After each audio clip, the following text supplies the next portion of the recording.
afternoon, everyone, and happy Wednesday. It's Alyssa Quorum here, and I am joined by Justin Nielsen, and we're going to take a look at the major indexes. But first, Justin, give us a preview of a couple of the stocks we're going to be taking a look at today.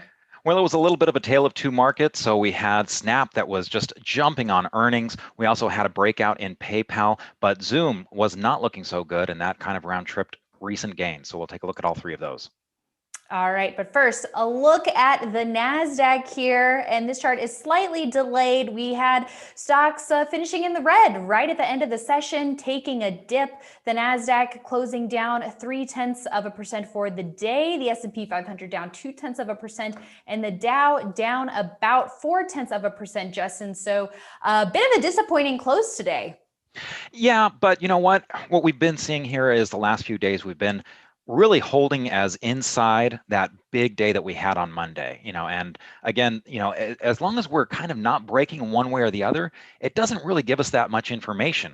Once you start either breaking above that high or breaking below that low, that kind of changes the outlook. But right now it's kind of almost in a holding pattern, and that kind of makes sense as, we've been dealing with the stimulus package deal, all sorts of things like that. And more than anything, if you look at that overall cup with handle shape that we've been talking about on the NASDAQ composite, that's still intact. So at this point, I don't think it's necessarily a broken market, but we certainly did see, and it's not necessarily reflected in the indexes, but a lot of the growth names did take some heavy hits. So we'll get to that when we get to Zoom.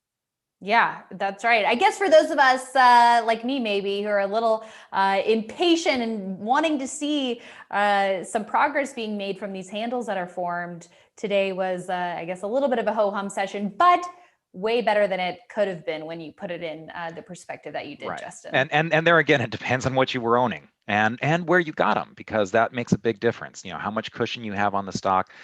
But again, the premise of setups forming, that's still there. And it's just a matter of sometimes you have to wait for those setups to actually kind of materialize into breakouts or breaks above downtrends. And so that's what we're kind of waiting for, and we haven't gotten that yet.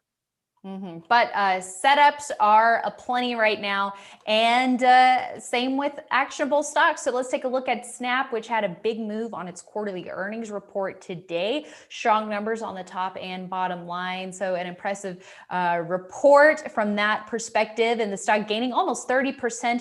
Really massive volume, Justin. This stock had, though, already broken out of a cut base a couple weeks before the report. What's your take? Yeah, that's the tricky thing, is when something breaks out ahead of earnings and you don't have much time to get a cushion, it can be a little nerve-wracking. Now, in this case, you did have enough time to get at least 5% cushion. That's usually my kind of baseline. If I have 5%, then I'll consider holding something into earnings. And there was nothing that this was doing wrong heading into earnings. And of course, the big surprise here was they had a profitable quarter when expectations were for a slight loss. Now, while this might look like, okay, this isn't your typical earnings breakaway gap, because usually that's coming out of a pattern where it breaks through an area of resistance. And while this had already broken through that area of resistance, if you kind of go back to the monthly chart on this one, take a step way back, you can see that this was a breakout from this big, long cup that started from its IPO back in 2017. So this is something that we've seen in a lot of IPOs where they might not initially get that oomph.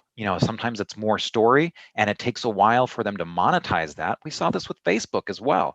That's not necessarily something where you want to get into these IPOs immediately. Sometimes it does help to wait for a while until you can kind of see what their strategy is on monetizing their user base. And for Snap now, I think it's proven that it has that ability to monetize, just like Facebook did many years ago. And that's going to be really interesting to see how this plays out going forward. But certainly made a lot of models change their outlook on Snap today, and that's caused a lot of price appreciation for the day. Yeah, and while it might be scary to think about initiating a position when a stock is up 30%, our research shows, especially for stocks that you're seeing that fundamental change with that, which often accompanies these big moves, that's often a precursor to even further gains. So from here, we definitely want to see it hold the low of this move. And a lot of times, keep in mind, our strategy is that we'll kind of take that position if we're going to do it. Again, ideally you already had the stock and that was great. But if not, if you kind of bought as close to the open as possible, you still saw some appreciation today. Not much, but a little bit. And once you start getting that cushion, it just allows you to handle the stock differently. That always helps. Yes. And moving on, let's take a look at another nice mover today. And that was PayPal breaking out of a nice cup with handle base here, a gain of over 5.5% and strong volume. I also really like seeing this relative strength line hitting a new high, confirming that breakout. So it looks like a pretty classic breakout here from a traditional and powerful pattern. Yeah, you're absolutely right, Ali. I mean, the relative strength line, that is one of the tells of strong stocks. Leading stocks will often get their relative strength lines into new high ground, either at the same time or even ahead of the price action. And so seeing that is definitely a nice confirmation signal. And for PayPal, this actually kind of gave you a little bit of an early entry just last week and a half ago, where it kind of crossed above that 200 level, and that's where we put it on for swing trader. So this is normally a place where we would be taking some of the profits, but in this case, because it was a brand new setup, we would have been comfortable putting it on here. So we actually kept that right here. And this does have earnings coming up, so that's something to be aware of. If you are initiating a position right now, earnings are due on November 2nd. So just be aware of that.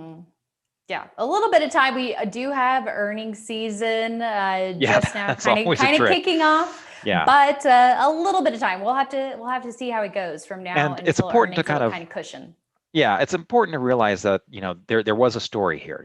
They're kind of exactly. Introducing more services related to cryptocurrency, whether it's buying it, holding it, or selling it, or using it for your shopping. So that's something that's really interesting. Not necessarily something that's going to add to their margins in a big way, but when you've got PayPal and Square kind of vying for top dog in the payment space, anything that kind of attracts consumers is something that helps. So that's what kind of was going on with PayPal today. And for more information on that, make sure you check out IBD Stock of the Day, because that was on there today. Perfect. Yeah, that in and can slam, we definitely like seeing that. And speaking of, Zoom has been kind of the epitome of that this year with all the streaming that's been going on. But the recent action, we did see this breakout above the 529.84 level, and the stock has now round tripped those gains. So how would you be handling if you initiated a position here or even added shares at this point? What would you be doing with those shares? So this is where entry matters. And again, we were kind of looking at Zoom as, hey, here's a chance for us to get into this stock that, if you missed it, this might be a chance to get into it. I think Zoom still has a lot of potential, because the fact is, I just don't think it's going away. And the fact that it was kind of the one that was first to the space in a big way in terms of being accepted, in terms of being treated as a verb now, those are all things that are kind of good for it long term. On the short term, however, you have to look at whenever a stock round trips a gain like that, that's something that you have to be concerned about if you got it at that 529.84 area. Now, if this is something that you've been holding on to for a while, this hasn't even broken the 21-day.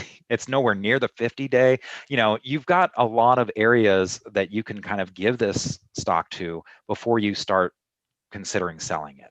Again, where you bought makes a big difference in how much cushion you have.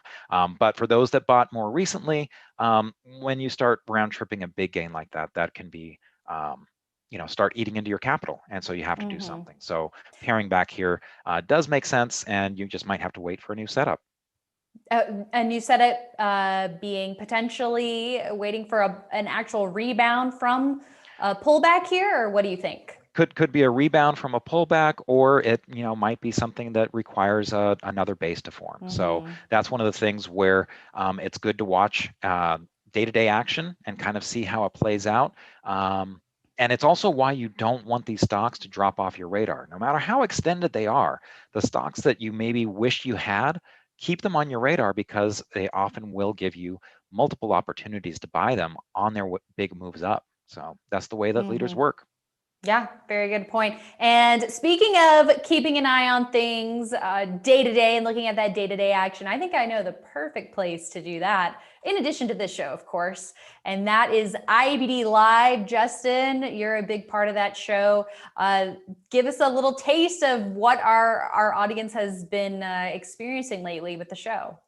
Well, I mean, we've certainly seen a number of stocks that we've kind of put on people's radar real time. I mean, we go through 3 stocks on this show each day, but I mean, how many do we cover each day on IBD Live? It started as an hour-long show and it kind of expanded, and we cover 10, 20, 30 stocks sometimes. Not only that, but you get an IBD, live watch list, you get a ready list. So a lot of things to help shorten the learning curve for a lot of people that are either just starting out, or even if you're experienced. I mean, one of the things we have the benefit of is we'll be in the office or on Zoom calls and we'll be chatting about all these stocks amongst ourselves, and we have different takes. So you kind of get to see that play out in real time on IBD Live. And a lot of times there are things that I pick up that I wasn't aware of, and ideas that I get. So it's something that I think is good for either experienced or new investors to help you with your trading. Yeah. And speaking of idea generation and getting in on stocks at earlier entry points, like with Zoom, with what we were talking about, I mean, that's one that we really have been talking about all year long. Well, Tesla, we started, another one, speaking yeah. of earnings tonight. And more recently, I mean, Arusha brought up Corsair. I mean, he had kind of the experience with it as a gaming stock. And, again, it's extended now, but, a lot of times you're actually kind of getting to trade along with us.